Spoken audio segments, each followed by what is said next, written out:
Um, so you all know I'm going to be off camera and participating very minimally. I am driving to Pat right now to get contracts signed and get them to Grayson. So we meet our deadline for tomorrow. So I'm here and not here.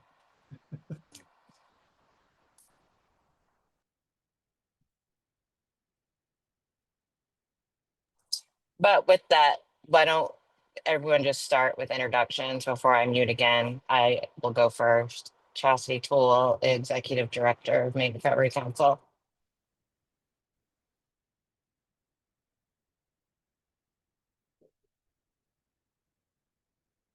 Joe Everett, the CEO of the Opportunity Alliance, a member of the council and the chair of the Grant and Program Committee. Hi there. Paul Vinsel. Paul Vinsel, addiction medicine physician with Spurwink and the residency at Central Maine Medical Center. I am a member of the physician member of the MRC and the chair of the governance committee. I'm Deb Poulin. I'm the Director of Clinical Services with the Office of Behavioral Health, and I am the Treasurer and Chair of the Finance Committee. I'm Tess Parks. I am the Policy Director of Maine Recovery Action Project, and I was appointed by the Attorney General as a person impacted by opioid use disorder. And I am Elizabeth Fortier. I am the coordinator for the Maine Recovery Council.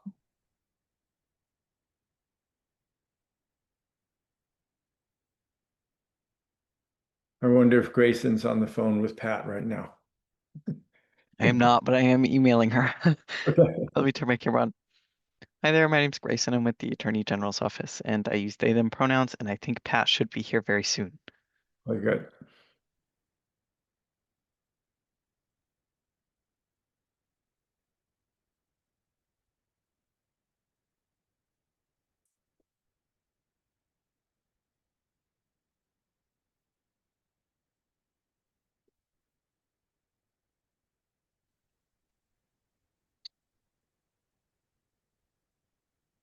Hello. Pat, we were doing introductions, so we're to you now. All right. Well, I apologize. I'm on my phone now because my computer keeps asking me for passwords and won't let me sign in. So we're going to do it this way for the sake of time. My name is Pat Kimball. I am the chair of the Maine Recovery Council.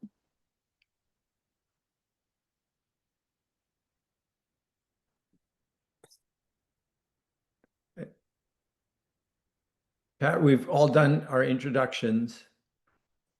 Oh.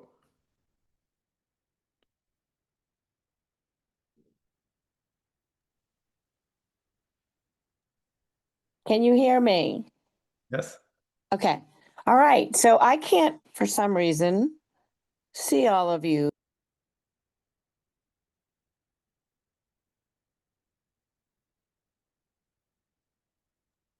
Pat, if you scroll right on your phone, it should give you a view with everybody instead of just the one who's talking. All right. Well, it won't. Oh, there we go. Excellent. All right. So thank you, everyone, for attending the executive committee meeting, and you all have introduced yourself. I will remind everybody that the agenda really is twofold for me.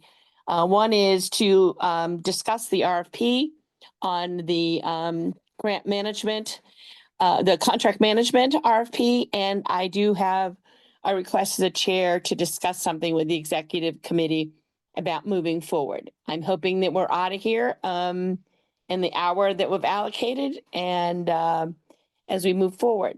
So if there's no other questions, I'll move forward with the agenda. All right. So the first thing to discuss is the RFP that you all got from the two different agencies. I will remind you as we discuss this, this is a public meeting, which means that the members of the public will hear our discussion. So I'm asking that you please be respectful of that. And although we are trying to figure out ways to determine RFP results in a more respectful way, this is what we're stuck with at the moment and doing it all in public. So I am going to ask, I want to put Elizabeth on the spot for a second. Elizabeth should have gotten all of our scores and you tabulated them all together, I believe. Yes, that's correct. And do you want to share that with the group? Yes, do you just want to start with the scores of each, the total scores for each? I think so, yep. Okay, so for QQ Research Consultants, that was 42 out of 50. Okay. And for Barry Dunn, it was 45.5 out of 50.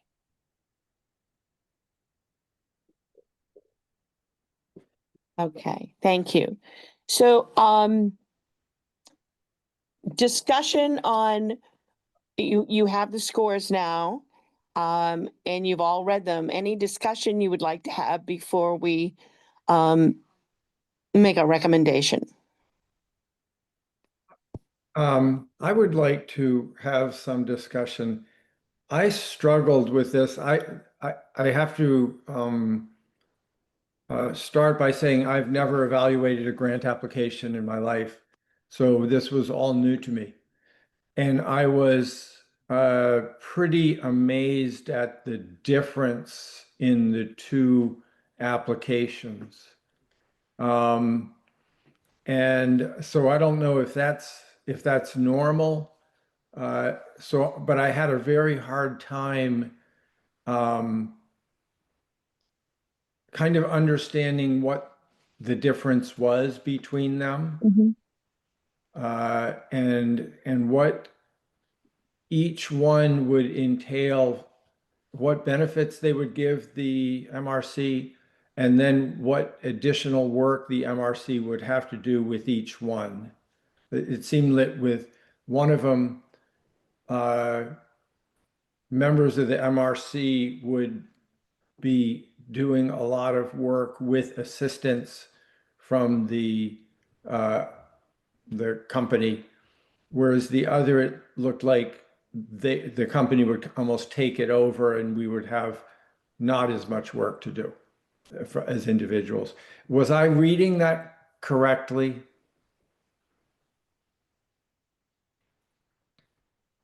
So I can share with you, when I read them, it was very obvious to me that one was more familiar with the work and the mechanics of the Maine Recovery Council versus the other. So when reading one, and I don't mind saying which one, the QQ, it was very clear that they were more, they were putting much more hours into it, much more detailed work than I think, for me, I was looking for. I was quite surprised at the detail. The other one, which was Barry Dunn, was very clear that it was, the council would continue to do a lot of the work that it had done in the past, and they strictly were going to manage contracts for us and assist us in moving that forward. And I think for me, that's where you saw the tremendous price difference in the two. The QQ, although again, very impressive, very good, I really was sort of, what's the word, eclipsed, taken back by the price tag that went on that. And I'm not sure the council envisioned paying that much money for contract management, but I could be wrong. I don't know if others want to chime in or not. Pat, can I just ask a question? I'm sorry, Yeah. Elizabeth. Can you give me those scores again? I kind of missed the QQ score. Yes, they were 42 out of 50. Okay. And if at any point it's helpful, I did it by the component too, so I have the average score for qualification and services cost proposal overall. If No, that's anybody, great. And then Barry Dunn was 46.5? 45.5, yeah. 45.5. Okay, thank you. Yeah. So Pat, I had the exact same experience with you, and I thought they both were really good. Mhm. Paul, very different because I think that you know, I didn't really have a lot. I wasn't part of developing the RFP necessarily, so the scope seemed confused. When I look at the cost proposal, like we could hire a lot of staff for that amount of money. So that's not what I, as a council member, was looking for. So that was my that was really my feedback for that proposal because I think that the both of them were really technically strong. And I know the work and I know what, as Pat said, what we've worked with Barry done, but I think the cost proposal made it a bit confusing for me. And I'd put money on it, and Elizabeth probably knows more than me. I'd put money. The score difference in them is probably in the budget section. Yeah. Yeah, and that was very popular feedback. People saying, and a little bit of confusion as well, I think, in where that huge differential came from. But yes, the budget for Q was 6 out of 10 for an average score, and for Barry Dunn it was 9.5 out of 10. Yeah, I assumed that's where the big difference was between the two. And I think Joe has a valid point. I think for that amount of money, we could hire more staff rather than contract with an outside agency. I hadn't even thought of that. That makes a lot of sense. If the bidders are listening, the proposals were excellent, I thought. They were. Different, but wow, like a lot of great work, Mhm. expertise, the technical skills of their Yeah. organizations and of the staff who'll be working on the projects was so impressive. Um, just really well presented, both of them. Yeah. And Pat, to your point about our scores are close on all the other categories. Even to your point, Paul, even though there's variation, their proposals, the sections were good, I think, for both. Really good. Mhm. Yeah, I would like to say that I approached this very similar to what we do with competitive procurement. I did not compare the two RFPs. I looked at each one individually for what they are because they were very different. And I think based on each vendor's vision for what we were asking, they presented really comprehensive and reasonable plans. And so I would say for the higher price tag, what that bidder was suggesting, the price tag was reasonable Yeah. for what it was that they were proposing. So I just want to say that I didn't see any inflation in terms or unrealistic budgeting as far as that goes. It was the scope was very different. And in many ways, when I was looking at it, I'm thinking, well, gosh, this is a lot of what we are absorbing. And this would be really nice. And a lot of the things that we said that we want. So how we go about doing that, whether that's through an outside vendor or through hiring staff, that's something for MRC to consider. But I just wanted to toss it out there that in terms of scope of the proposals, I thought both budgets came in reasonable for what they were offering for services. Agreed. I have a question with if if we have the services of Barry Dunn, I could envision that there's going to be things that we want done that are not going to be in that contract. And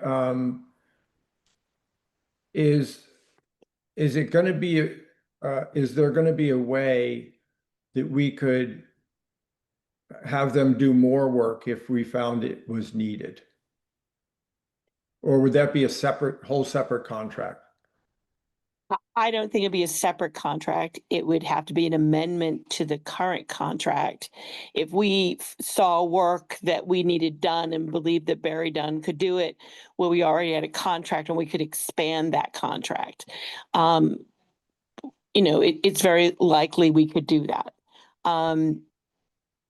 But yeah, we'd have to base our contract on the bid that they gave us. Yeah. More work would have to be renegotiated with an amendment to the contract.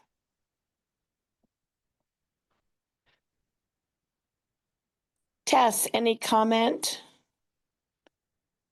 I think I'm in line with what I've heard so far. I think with one of the bidders, I found the price proposal to be confusing in the sense that there wasn't really a budget breakdown, even a broad one, to really figure out where the cost came from. And I think the bidder that's a little bit more familiar with our work really talked to how they would support grantees that don't have the technical experience. And that really stood out to me and is important, knowing that many of our grantees have not had experience with contract management. So that plan for how they would be supported really stood out to me. That I really appreciated that they included that and had that understanding of who they'll be working with. Great point, Tess. Chastity, any comment? I was in the dark for most of the discussion, so apologies. But the everything that I've heard was in line with everything I thought as I read through them too. To spend a lot more money, I think I'd rather have our own staff if we're going to spend that kind of money. And that can also just be me selfishly, but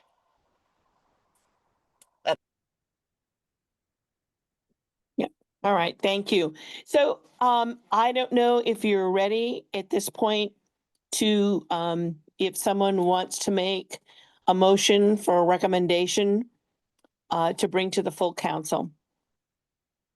I'll make a motion that the executive committee recommend to the council that we offer Barry Dunn the grant or the contract for grant services.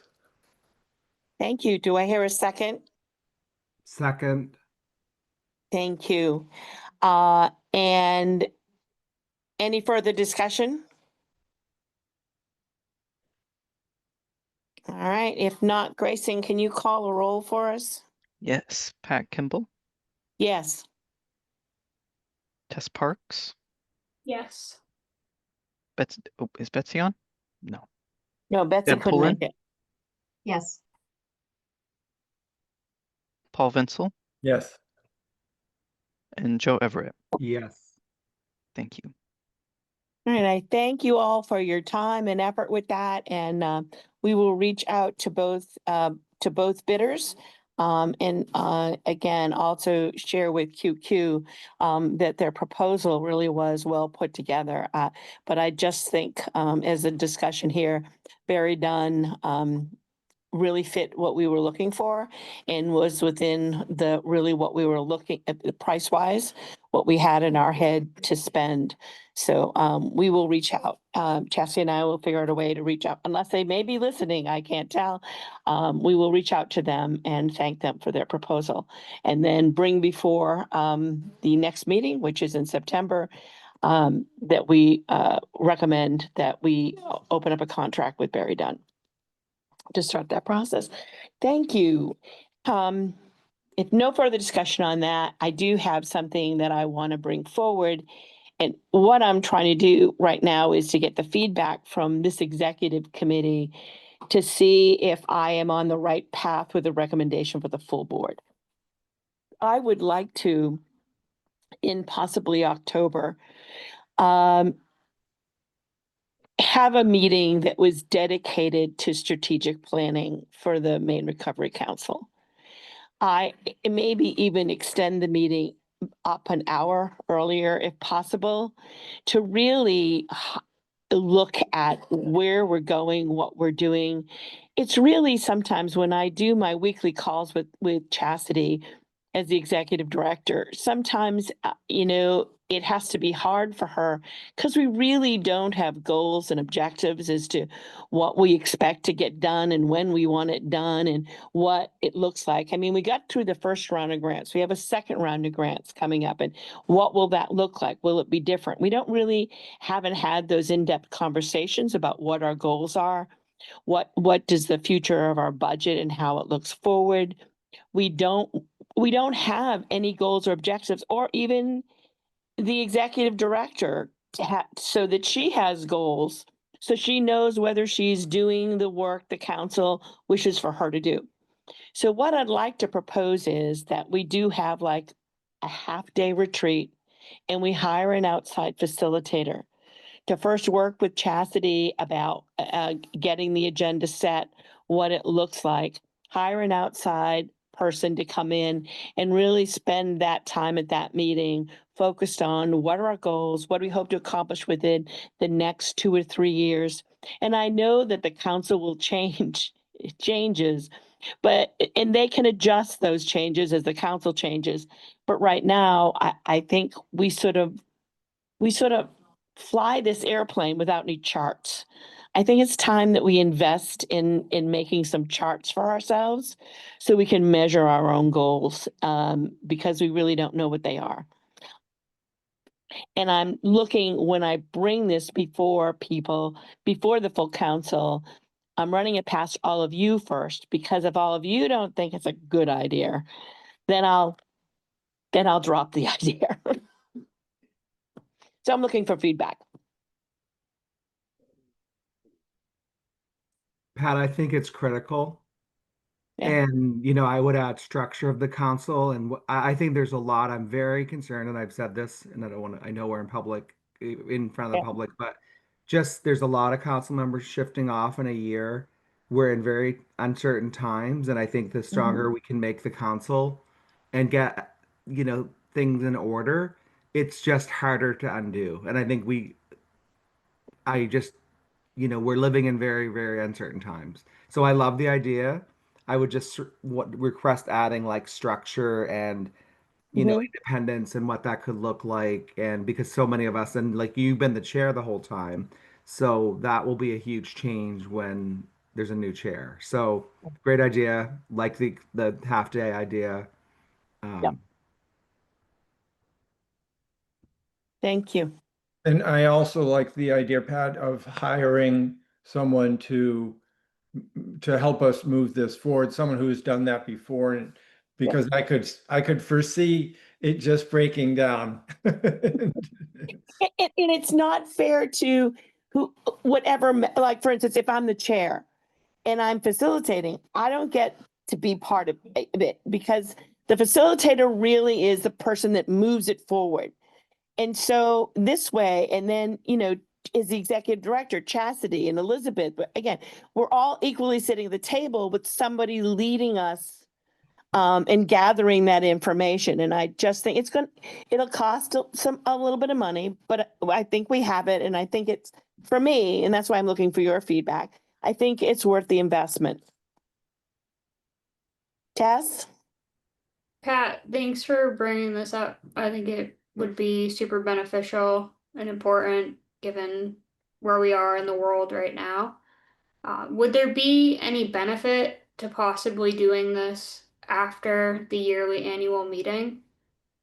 I know that would be a couple months out, but I'm just throwing that out there as maybe a potential because we would have another opportunity to hear from a broad group of people, and maybe that would impact our goals or what we talk about in the planning.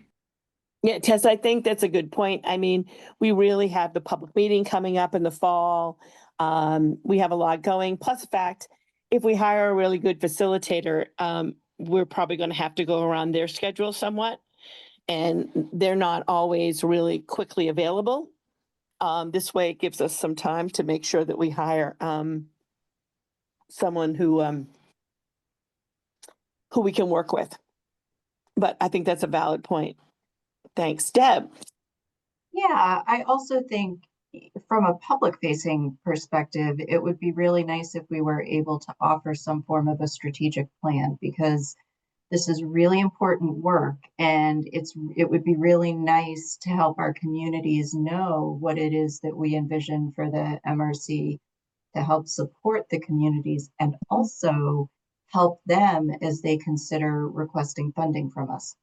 Does it fit under the umbrella of the strategic plan? Are we aligned? Is this how we want to operate? How do we operate? So I just think that it will allow for that operational structure as well as the strategic structure that has been, I'm new, but seems to be missing. Yeah, I think so. I think we're ready. I think we're ready to do that. I just wanted to make sure, excuse me, it wasn't just me that was thinking that. Okay. So my next step will be that I will at the